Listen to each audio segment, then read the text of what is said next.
Hello, and welcome to Safe Space, a new show dedicated to people from Caribbean backgrounds and descent in the LGBTQ community.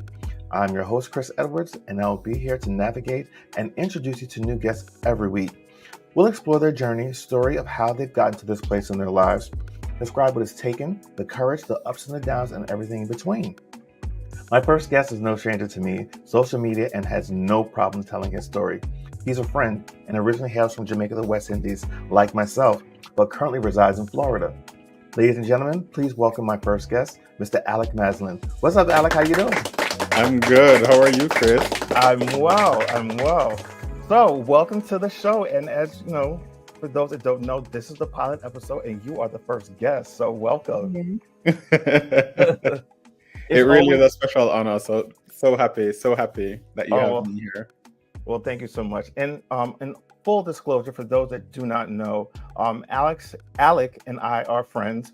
We met through Instagram, and I actually interviewed them for one of my Instagram lives back on Valentine's Day earlier this year. So that's how we became friends.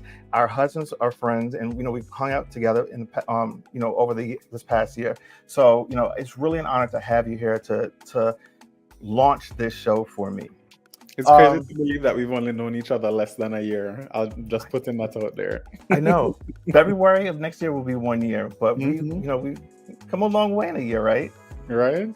Listen, we have a lot in common, and one of the things that we have in common is we are from Jamaican descent, Jamaican backgrounds. We were both born in Jamaica, the West Indies. You just recently left within the last couple of years. I actually am a transplant. I left when I was 3 years old. So there's a huge difference. But the reason why you're here today and the reason why we're on this platform is Safe Space is a platform where I would love to have people come and tell their story, living in the community, the LGBTQ community, being of a Caribbean descent, because we know that it's a lot different for us as people from the Caribbean. We grew up with a different background, very strict, very religious. So that journey of, allowing ourselves to be who we are is kind of tough. And I, would love for you to tell your story of how you've gotten to this point in your life. Whenever somebody asks that question, it's always like, where do I start from? Yeah. Because I feel like the story has so many layers, and I can't even say chapters. It has volumes. Well, you know what? Let's start with volume one. Okay. For me, I feel like for many other people, I've known for as long as I can remember that there was something that was a little bit different about me. I can take it as far back as 9, 10, where it is that I actually question things. And I think in my older age, looking back now, I can probably even see patterns earlier than that, where, I could have possibly seen that I'm one of those people who was born gay. So I identify as gay currently, but I would have had to navigate the path to actually getting to that point. Of actually accepting that title, because like many, I would have gone through the phases of having girlfriends and having that interest in women first, which was emotional and physical at one point. Then it was just emotional, and then when I found everything in one package, that's when I was just like, okay, I feel like this is where I can settle and I don't need anything else. And that would have been after I had my first boyfriend. I think that was at the age of 17 that I had my first boyfriend. So I think at that point, I can say I was comfortable in personally accepting what my sexuality was. Okay. Now, fully accepting it at the age of 17, but I know you had inklings or really questioned who you were earlier on. So around what age would you say that you knew something was like very different? I think when it really smacked me in the face that it was something I had to actually address within myself was probably around the age of 10. And I think that's right before I was about to go into high school. I went to an all-boys school, so that also didn't make it any easier. And to be honest, at that point, there was nobody I felt like I could have a conversation like that with. So it was a lot of introspection, which was extremely difficult. The only gay representation I had ever seen at that point was on TV in the form of like Will and Grace, where it's always a comedy. And then I think the first time where I saw a real experience of something that related to or was like parallel to an experience in my life was through the show Degrassi. So not sure if anybody knows what that show is, but it Canadian show. Drake used to be on that show. That's where he got his. Okay. But there was a character, Marco, who was a new character, season 3, I think it was, and it was their first gay character on the show. And you got to see him navigating that same exact picture that I had in my life, where it is that you were trying to have girlfriends because everybody else around you was having girlfriends, but then you still had that attraction, an attraction that you were afraid to act on for several reasons. And seeing that play out on TV, I was just like, wow, okay, so maybe this isn't so weird. Maybe I'm not alone, because for this to be on TV, it must mean that there are other people there with a similar experience. Right. So I want to address that, but I want to kind of step back a little bit, because you said something that was really important. Seeing the representation on TV allowed you to feel as though you weren't alone. But before you start to even see other people who you could identify with on TV, let's go back into your home life. And what was that experience of, being with family, family events, and then just knowing that you're different and not knowing how to express yourself, or also even like the fear of them finding out who you truly are? I think when it comes to family events, I didn't have any grouses with how I felt there until much later in life. I think in those initial stages of me questioning my sexuality, I was still very much a boy, So when you went to family events, it was all about playing with cousins, or you didn't think at that point that somebody wouldn't love me anymore because I was different. But then I also knew enough to know it's not something I should bring up. Right. Right. So I think when it really became apparent is when I started in relationships, because at that point, everybody else my age was also in relationships, but they would bring somebody to a family dinner, and of course, I would never dare do the same. And I think that's when those feelings started to develop, where I felt that I had to exclude people from my life and be extremely private.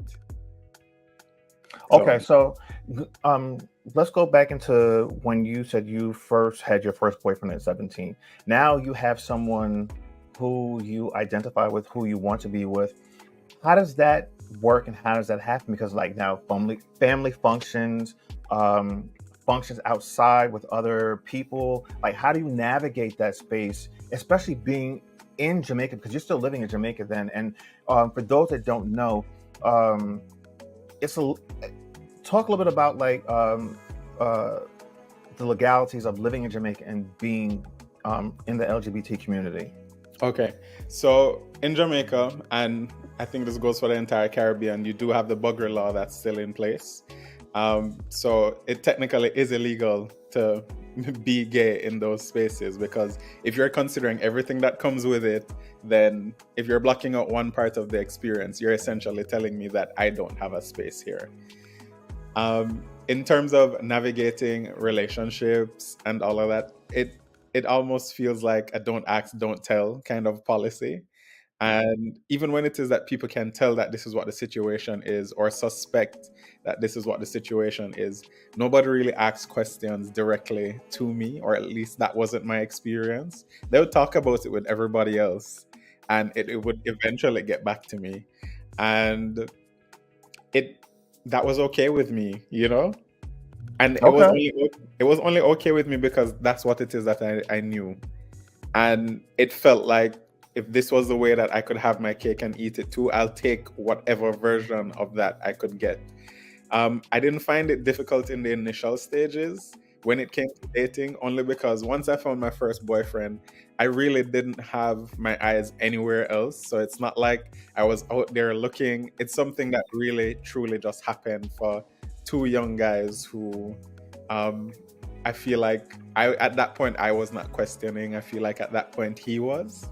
So okay. that's initially how it happened, but we were just two friends. And Of even course, I when know we're in a that. relationship, we're still just two friends.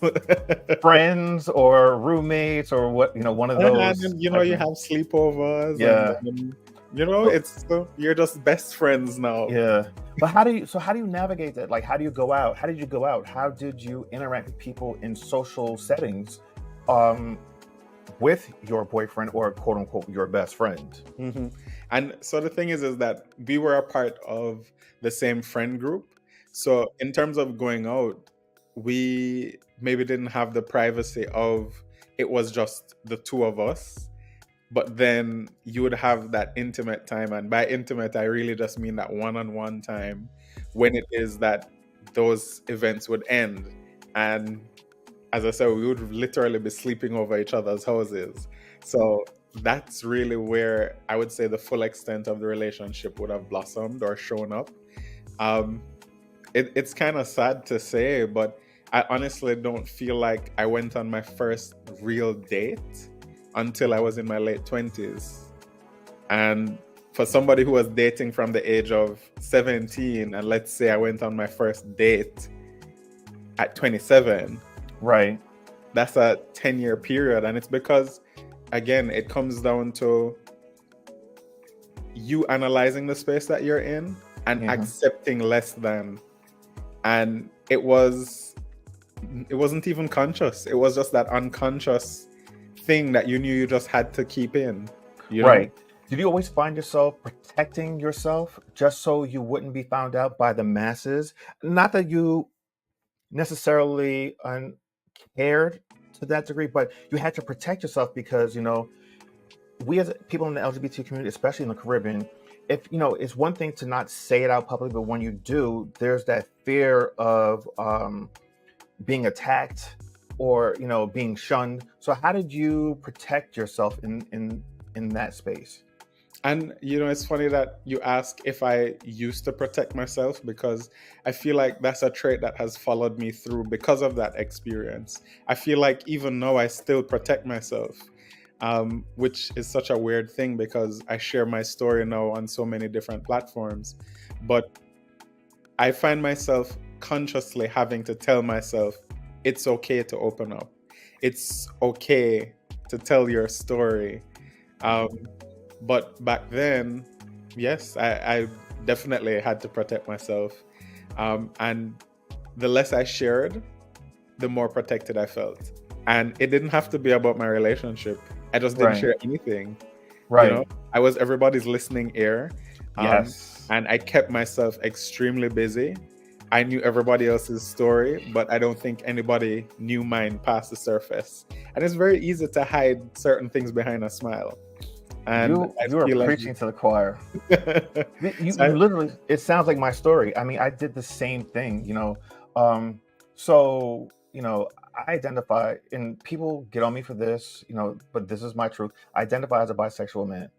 I dated women, and I dated one other man previously a long time ago. But I realized that my way of hiding was keeping myself busy. I used to travel extensively. I kept myself buried in like my photography, my regular work. And that was a way so people wouldn't question, well, why aren't you married? Why don't you have kids? I got that when I was in my 20s a lot. But I just kept saying, I didn't find the right person. And, it's so unfortunate because I probably blocked myself from a lot of blessings in my early 20s because of the fact that I was protecting myself. You don't realize that you're closing yourself off from so many different opportunities because you're trying to hide one aspect of your life. And that one little small aspect is really huge when you really think about it. And you close yourself off to so many different things. And not until, I met Ronald and we started dating, did I realize what I had missed out almost 20 something years of my life or even more. And, I think you had the same story. You said it between 17 and 27, 10 years had passed, and, you lived this life where you feel as though you weren't really being who you were authentically meant to be, you know? So let's fast forward to 27, when as though you felt as though you had your first date and you were able to kind of be yourself. Talk about that experience and what it meant to you to be able to just live authentically.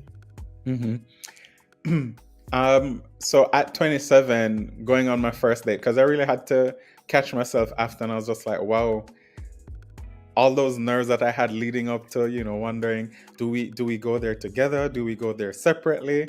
And thinking about that at 27, I was like, but why does this feel so strange to me? Because I've had, by this age, a couple boyfriends now. I've been in relationships. I counted myself as successful and very self-sufficient. So why does going out for drinks and dinner seem like such a huge deal in this moment? And that's when I was like, wow, I've never been able to publicly go out with another man and not really care what anybody else is thinking. And even in being there, the waitress coming over, I'm like, I wonder what she's thinking. I caught myself wondering what everybody around me was thinking instead of just focusing on the person in front of me. And as I say, it's just a weird experience to have at 27 when you feel like you're more self-assured at that age. But it definitely was a learning experience. And that little bite that I got made me say there is so much more on the other side of the fence that I probably have not experienced because I didn't allow myself to do that. And since that moment, I looked for different things in the people that I was dating. After that point, I found people showing them authentic selves extremely attractive. And that became my number one drawing factor for people. So that experience changed who it was that I was attracted to, how it is that I operated in my own life. So then I still put clear boundaries between like work and personal. Yes. So at work, I would still very much be that person who doesn't share, that person who just works hard and makes sure that everybody else likes him, helps everybody out if they need it. But then in my personal life, with my tribe, with my friend, like I would be 100% myself, no matter what it is that we were.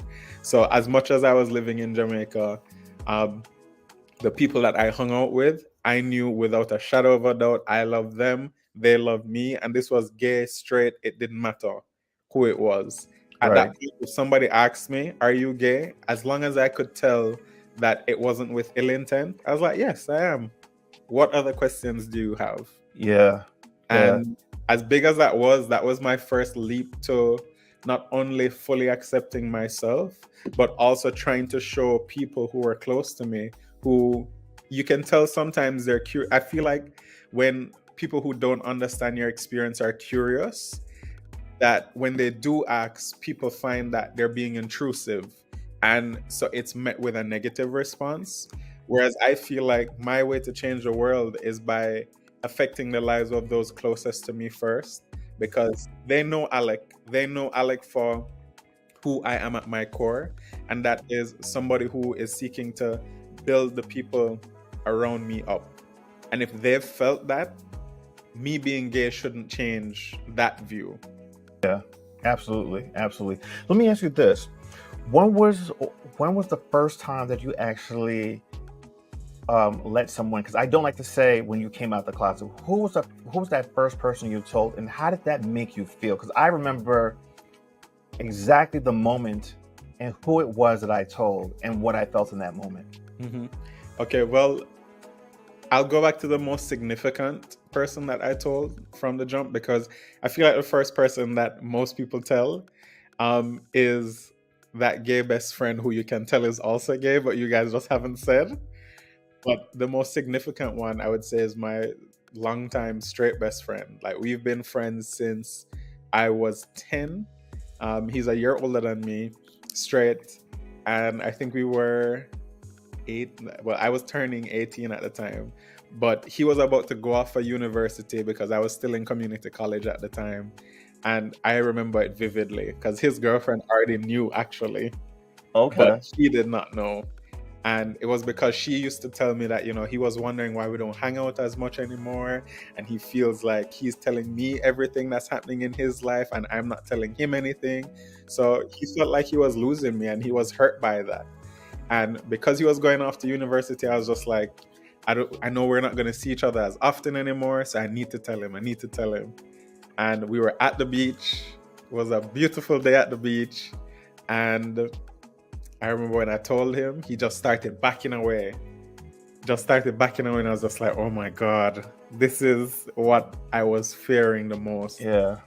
And the worst part is that his parents were going to be the ones to drop me home. So you can imagine that next hour was super awkward. But after I got him to calm down, I was just like, do you have any questions? And that has still got to be one of the most awkward situations I've ever been in. He asked me a few questions and I just answered him as honestly as I could. Mm-hmm.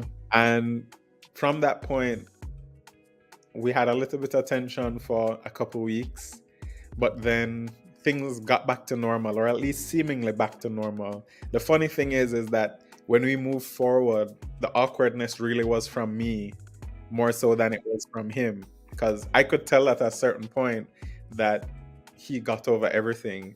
But if I accidentally touched him, I'd be like, oh my God, I'm sorry.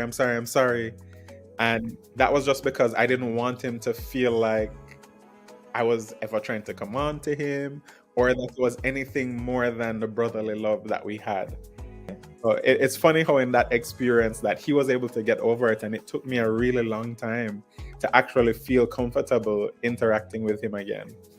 Well, it's kind of funny you say that because I feel as though a lot of times people in the LGBT community, we're the ones that put these restraints and this pressure on ourselves to make sure that everyone else around us is comfortable, but don't give ourselves that grace to be comfortable with who we are and being in spaces with everyone.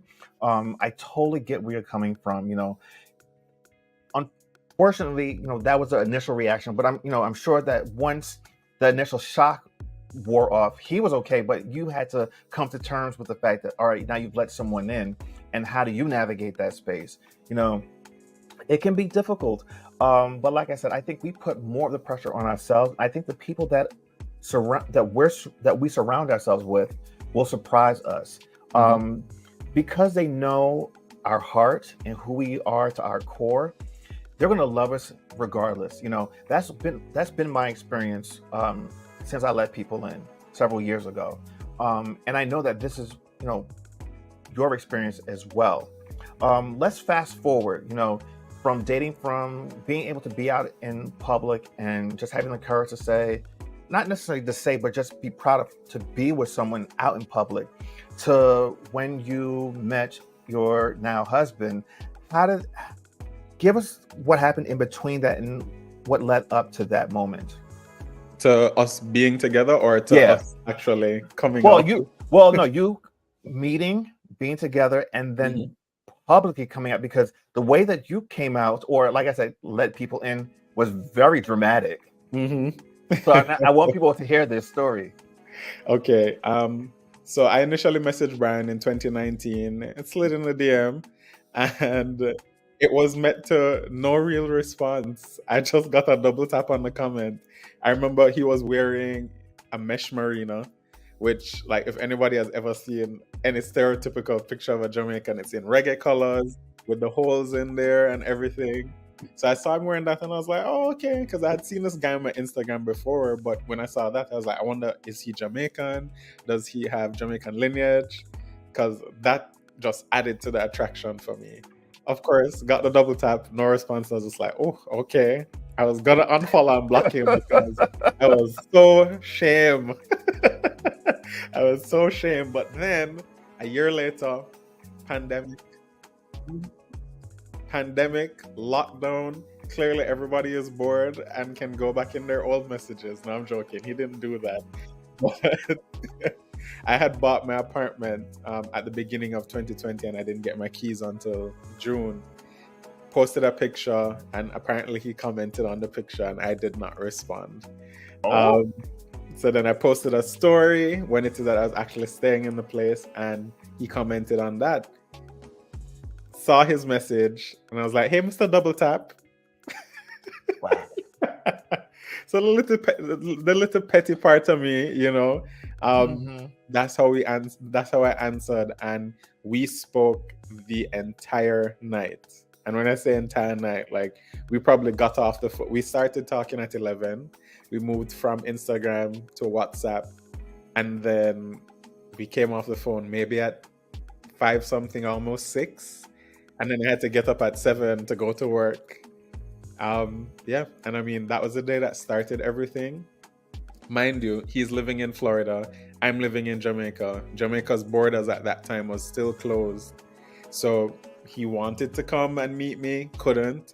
And the minute Jamaica's borders opened in August, Brian was on one of the first flights to Jamaica to meet me. We spent a week together. And at that point, I was just like, I know that I am in love. This is the one. Yeah. So you met online. A couple months later, he flies down to Jamaica. Not even a couple. That's like 6 weeks later. Okay, sorry. 6 weeks later, he flies down to Jamaica. You spend a week together, and then you realize, all right, this is it. Because listen, I know that feeling. You know, I know that. And what do you start thinking in your mind? Because, like, all right, now mind you, you are kind of out in Jamaica. Certain people, your friends know. Family doesn't know, onlookers suspect. Right. And but family doesn't necessarily know. Now you have this person in your life where you realize that you're in love with this person. You see a future with this person. How are you going to navigate this space? What happens after that? And, you know, looking back, I don't feel like in that moment I had any kind of foresight. That was not a question, a concern for me, any at all, until it became a concern. So we started talking in July. We met each other in August. By December, we were engaged. So he proposed on Christmas Day. And at this point, he actually met my mother the day that we met in person. So, because when he came to visit, I was staying at my apartment in Mobay. I really live in Kingston. So my mother asked me to come and pick up something from her. So he actually met my mother the same day that I picked him up from the airport. So he had seen her each time that he would come, and we stayed in Montego Bay. So he had met her a couple times by then. I think he probably didn't meet my father until Christmas Day. So he proposed before we went to Christmas dinner, and then we had Christmas dinner with all of my immediate family. And at that point, I'm the only person who brought anybody home. All right, so talk about that Christmas dinner. So dinner was fine, and it was like, there was nothing about it that stood out until I had given Brian a silver band that had the day that we started talking on it. And I had a matching one.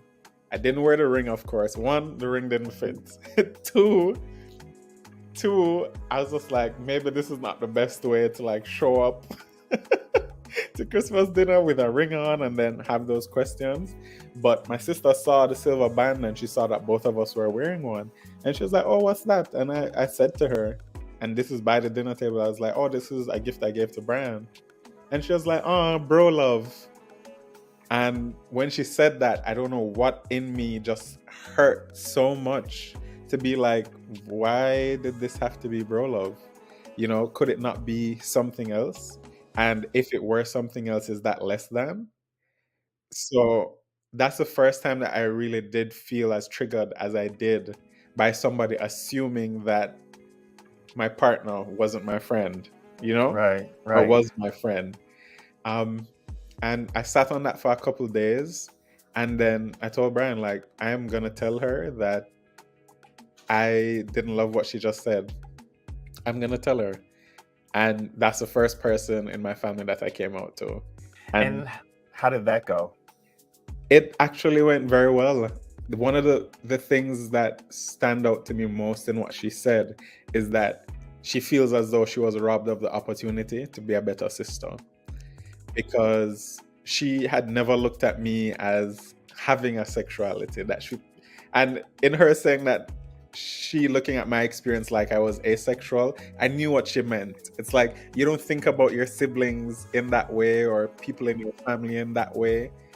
But to hear that in everything that I said, she was like, wow, I wish I could have given you more support growing up. Because at this point, I was, 29? Yeah, I was 29. So there are so many years and we were so close growing up. Right. So what stood out for her is that she wished that she could have given me more support during that time. And that really encouraged me to feel like it was okay to then take the next step and tell the other members of my family. It took a couple more weeks for me to muster up the courage to do that. But at this point, I knew time was running out, because after we got engaged, we started the immigration process very shortly after, maybe a couple of days later. And I didn't want that when things started coming through, that at that point I hadn't already shared my story with those closest to me. Right. So tell us the story of how you told like your mom and your other brother and your dad, and then also how you basically told the world. So after my sister, next person was going to be my mom. And I don't remember what it was, but I remember I was in Kingston and I was like, I need to tell her in person. I don't want to tell her over the phone or via text, because that's what I told my sister. So I drove to Montego Bay, which is like 3 hours away from Kingston. And I remember I was heading there and I was just like, I'm just going to do it. I'm not going to stop anywhere before I reach her. I'm just going to go straight to the house. Went to the house and, I just asked her if she can just sit down because I want to talk to her. And yeah, I started with, do you remember Brian? She was like, yeah. And I was like, okay, well, yeah, we're actually engaged. And so I never even went into we're in a relationship. I'm just like, we're engaged. And she was just like, okay. And I was like, and we started the immigration process and I'm gonna be moving. And she was like, okay. I could tell that she just didn't know how to respond. But after giving her a moment, she was like, I always knew already, or I always questioned. I was just waiting for you to confirm. Oh boy, yeah, I get that, and I'm right there with you. You just brought me back to my story, which I'll tell on another episode. But yeah, I can fully, I know the feeling. I know the feeling. So after that, you tell your mom, you tell the rest of the people in your family. I actually didn't tell the rest of the people in my family. Oh, you didn't? By the following day, because I was intending to tell my brother the following day, I get a message from my mother. She was like, I created a WhatsApp group. And I was like, who's in the WhatsApp group? I remember the story now. So like my aunts and uncles from the US, she told my brother, she told my grandmother. I was just like, Lord lady, you couldn't give me a minute so I could go through and tell whoever. So I did tell some of my cousins who I know wasn't included via message, just because I knew that their parents would have known, and these are cousins that I grew up with and was close to, but I was never worried about them. So that was all met with a good response. She also did tell my father, and I think that this is the only part of my story where it was met with some kind of tension. So in her telling my father, of course, I could feel where things had changed since then. I feel like we were never the closest growing up. And a huge part of that is because I knew that just based on sexuality, we're two different people. Because my father is that stereotypical machismo, very masculine Jamaican man, country born and raised Jamaican man. I know. I knew for him it was going to be a lot to digest, and it took, I would say months, and months in that it took months for me to feel like things were normal when Brian would be around with us by the house. our relationship didn't necessarily improve by that time. But I think now that significant time has passed, that we're at this point of we respect each other, we love each other, and that's something that doesn't need to be said. He knows who I am, and there is no part of me that I hide. That's awesome, and that's all you can ask for, to be honest with you. So fast forward Just a few months now. Yeah, because for those that don't know, if you're not following on YouTube, Meet the Maslins is an amazing YouTube channel where they document their journey, their love story. And I'll let Alec tell the rest of the story and how the world found out. So I came out to my mom in February, and in June/July, I visited Brian because we decided we were gonna do engagement pictures. Shout out to Sydney Mormon because she took some amazing photos. And honestly, if it weren't for those photos, I don't think that we would be where we are right now. But took some photos with this awesome plane, and she brought the vision to life. And then, of course, it was shared by Black Gay Weddings, and from Black Gay Weddings sharing it, I know that they've gated certain territories from being able to see the picture, but then it was picked up by another Instagram page who then reshared it. And when that Instagram page reshared it, people in Jamaica started seeing it, people in other Caribbean countries started seeing it, and then it was being sent around. By this time, I was back in Jamaica. I was still working and everything. And I could tell that walls were closing in on me. And I was like, if this is going to go out, I want it to go out on my terms. Right. You want to control the narrative. Exactly. So I was approached by the LGBTQ plus advocacy group in Jamaica, Equality JA, and they asked if they could share the story. And I told them you can share it as long as I can give what the caption is going to be. And why that was so important for me is because if this was going to be shared, I wanted to make sure that for the eyes who saw it and could feel what I feel, that it was a point of inspiration for them to know that no matter where it is that you come from, whatever your experience is, that you are very much deserving of love. And once that picture was posted, I remember it was so still for the first 30 minutes. I got no messages from anyone, nothing.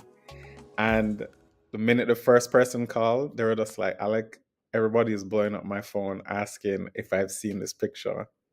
And then another friend called, told me the same thing. And I was just like, okay, I need to say something. So I posted in my story. I shared a huge part of me today in the hope that it allows somebody else going through the same thing to know that they're worthy of love. And the minute I did that, hundreds of DMs on Instagram, hundreds. I think on my final count, I had received 300 and something messages.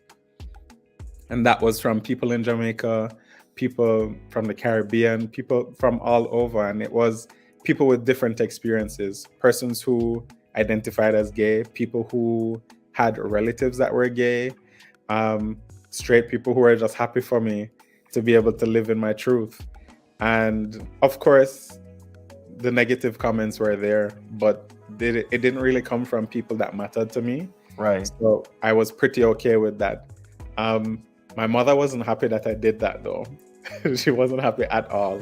And I really do understand the reasoning behind that, because she grew up in a time where, as you said, it was dangerous to be gay. It was dangerous to be associated with being gay. You didn't need a confirmation, And the scary part about it is that even in present day, as liberal as I feel like the country is getting, if a gay man goes missing, it's not a headline. Yeah. It's almost like that person didn't exist, and that is still a very scary reality, as much as there has been improvement. But that experience really changed me, because in me coming out in that way, I can finally say at that point that I felt 100% free. And it was the first step to actually figuring out who the real Alec is. Yeah, I totally get it. And, listen, I don't care what anyone says. It takes so much courage for you to do it in the manner in which you do, because, no one ever chooses to be like a public figure or to put all their business on Front Street. But I think that, when you did that, you allowed so many other people to say, hey, there's someone else out there that's just like me. I don't have to be afraid of who I am. I don't have to be afraid to be myself and just to live in my truth.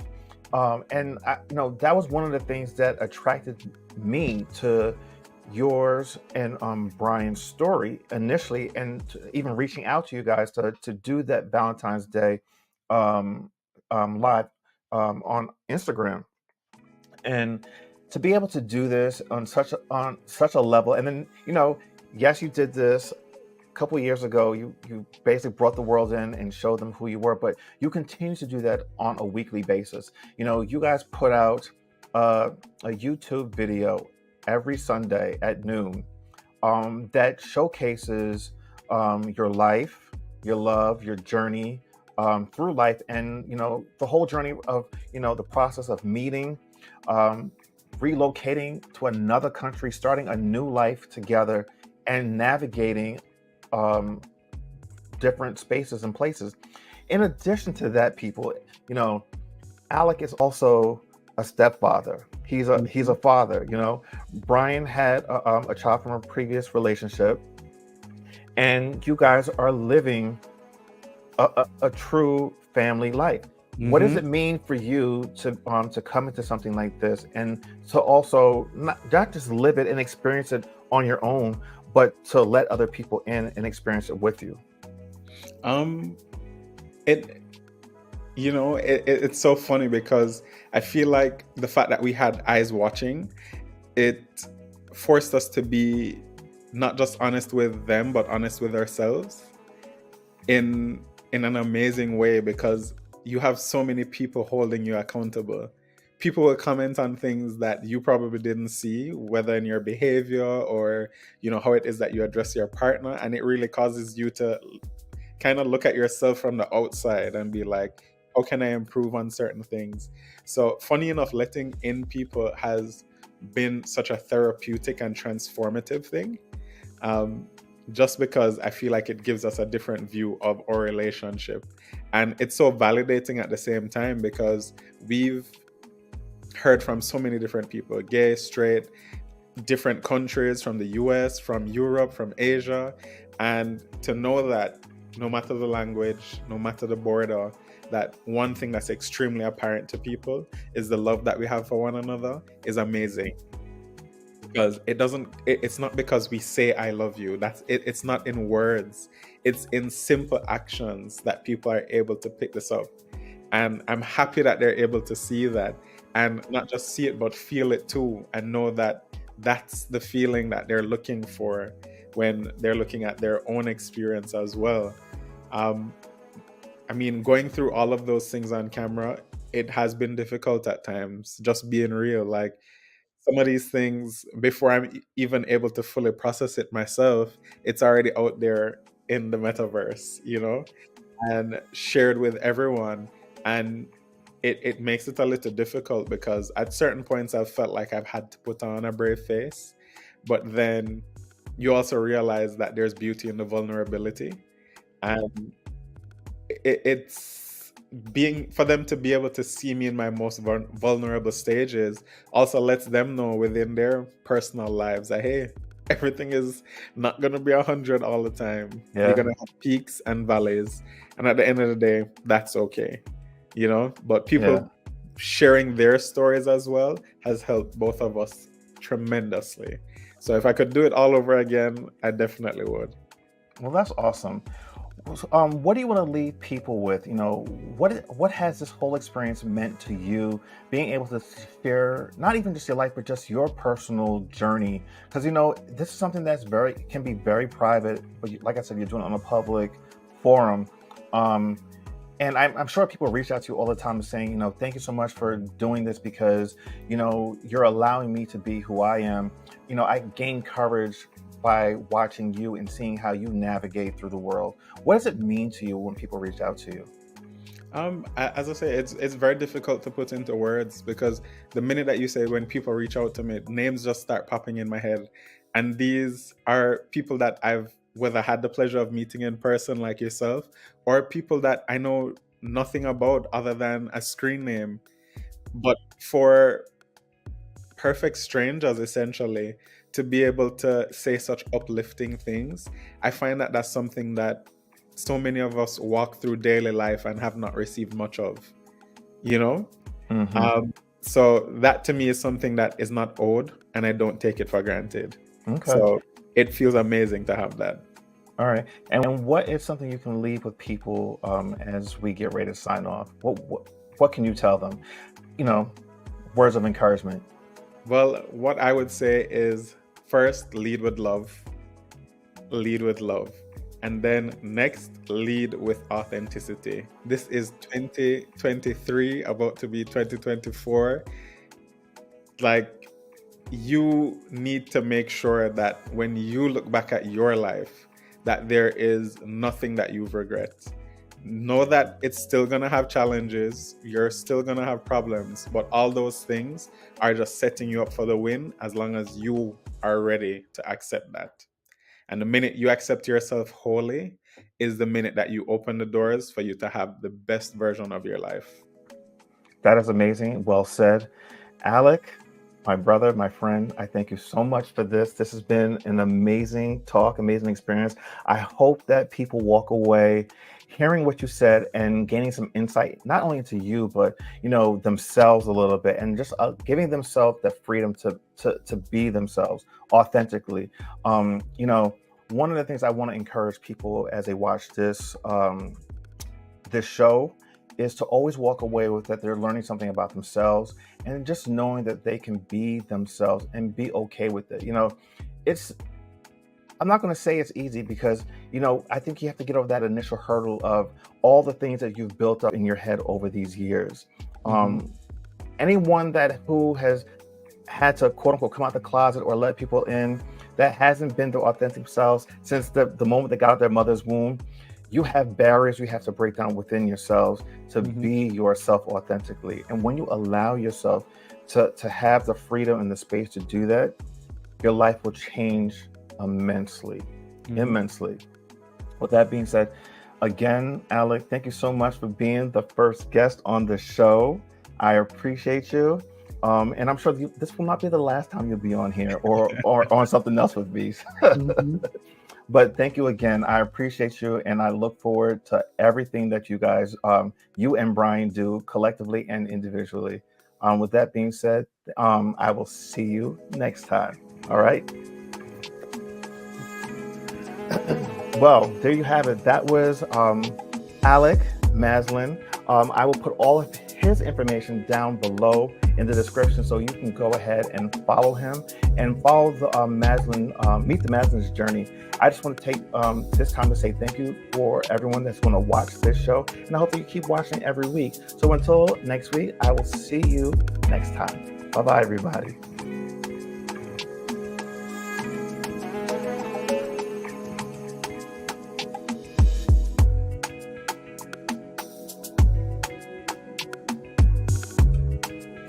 Thanks for watching this show on IndieSouPmedia.